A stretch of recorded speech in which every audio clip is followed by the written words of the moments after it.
Welcome back. New figures out today show that Europe's economy is shrinking, and it's not just Greece or Spain, but Germany, considered the strongest there, is also contracting. And many say it's the news over there that's holding up stocks over here today. Joining us now is Dambisa Moyo. She's international economist, author, and CNBC contributor. And we do welcome you to the New York Stock Exchange. Thank you very much. Thank you. Thank you for being with us today. What's your sense of the impact? Is Europe reviving or not? And what impact is it having over here in the U.S., do you think? So I think, firstly, the market slightly overreacted. I mean, this is sort of backward-looking information. I mean, we know what the ongoing structural problems have been in Europe, but, you know, significant policy changes and announcements over the past 6 months, 8 months have actually been quite supportive of Europe. And I think we're certainly not in the Brexit, China in a hard landing, Euro breakup scenario that we were sort of the middle of last year. So I'm actually pretty optimistic about where things are now. On a relative basis, of course, I think the U.S. story is much more constructive than the European story. But I guess people were surprised that even Germany, which is considered really the strongest economy in Europe, is also showing contraction. Yeah. So is Germany, have you noticed that we're seeing a leg down in activity? I mean, obviously, they're all trading with one another, so Germany will get impacted. Yeah, no, I mean, absolutely. But I think also, I was just looking at some of the IMF forecasts for January, and I think actually the story is improving. I mean, I think if you look at Germany's performance in December and January, I think the story is actually more of an acceleration story. And again, I really believe that the policymakers, the sounds coming from the policymakers are much more constructive, much more supportive.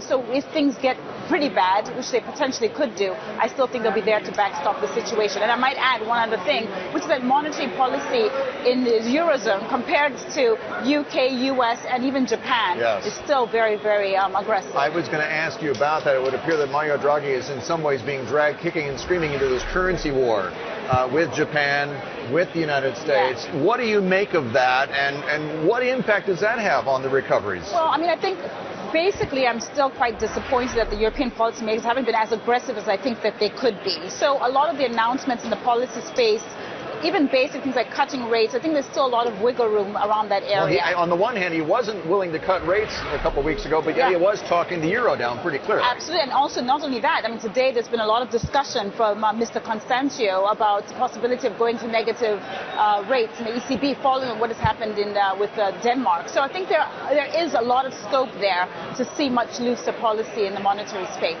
What's your take on sort of the positives? We've talked a lot about energy and the potential for energy exploration in this country. It seems like shale is increasingly being seen as one of the most important developments in the United States. Absolutely. But the story, just think about it again. I mean, about a year ago, certainly in the aftermath of the 2008-2009 crisis, we've seen U.S. GDP 1.5, 2%. This is not the story you're seeing in Europe, which has been negative. But the U.S. story is constructive. You've got the shale story. You've got the consumer coming back vis-a-vis exports. You have an interesting story around the housing rebound. I know Schiller's not that constructive or positive about it, but there's something going on here that actually feels like there's some momentum. And obviously, looking at the M&A story today, there's sort of 3 big transactions in the market. I think it's turning around. So you feel that Europe is on the right track, though? Well, I think there's a lot of scope for policy intervention, and I'm pretty optimistic that they're at the point now where they will throw more at it. Do you see bumps along the road? Absolutely. What would that be? Absolutely. Well, I think that the big ones are repayments, the repayment schedule, Spain, the election in Germany. I think we all know that, well, I certainly believe that Angela Merkel will be re-elected, but I think those are the sort of big things that I'm looking out to see how the markets will react. Dambisa, let me switch gears for a moment to ask you your take on the banking sector. And I know that you're on the board of Barclays, so I'm not asking you to give away any secrets here, but there's a real movement across the world to split up some of these banks. How do you think this is going to go? Are you expecting a global standard when it comes to the financial services sector? What's your take on how the major banks change the course of business in the coming years? Well, Maria, I'm sure you're aware that, obviously I have quite restricted about what I can say, but I think that the story in general since 2009 has been one of global standards. And I know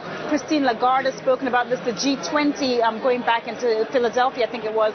There was a lot of discussion about having to come together and form global standards. Of course, it's challenging. So I do think there's a lot of conversations going on in the background that are aiming to have some convergence around these issues. But remember, these economies themselves are undergoing very difficult challenges. The European economy is very different from where the UK is right now, which we know is struggling with potential with a triple dip.